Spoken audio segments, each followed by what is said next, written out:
Well, the government is in full panic mode. Having wasted the first 9 months of its term in office dragging his feet on immigration, the Prime Minister, Sir Keir Starmer, is now being forced to finally act, as small boat crossings reach record highs under his watch and costs to the taxpayer balloon to the tune of billions of more pounds.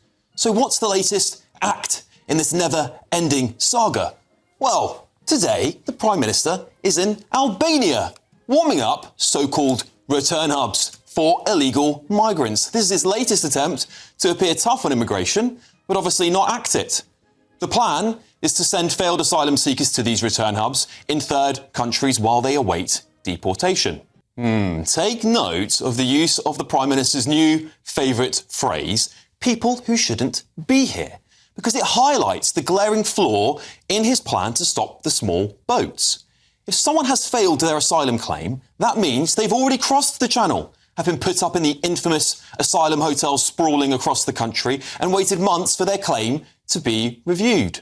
So much for a deterrent, eh? The shocking reality is that 76% of asylum seeker claims are granted in the United Kingdom, and migrants sitting in Calais know this.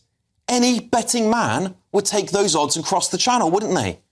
Reform UK's Lee Anderson put it plainly. He said the plan is a watered down rehash of the Conservatives' failed Rwanda scheme. And frankly, I think he's right. Shadow Home Secretary Chris Philps said this on X. Starmer has never cared about stopping illegal migration. He called immigration laws racist, fought deportations of foreign criminals, and dismantled every tough measure we put in place. The Tories' illegal migration record was no doubt a disaster, but it deserves credit on one single point. It recognised that the British public don't want to give asylum to people who cross the Channel. The very act of crossing from France, a safe country, is an affront to the British sense of fairness we all hold. But this government's plan of clearing the backlog amounts to granting the right to stay to nearly everybody who breaks into our country. So who is the Prime Minister trying to appeal to?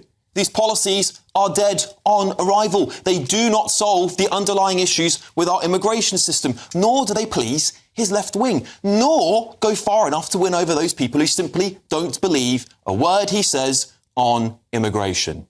It would seem to any onlooker that this government is in total meltdown, pleasing nobody and making empty gestures that will have little to no impact other than wasting more of taxpayers' cash to look tough but change nothing about the reality.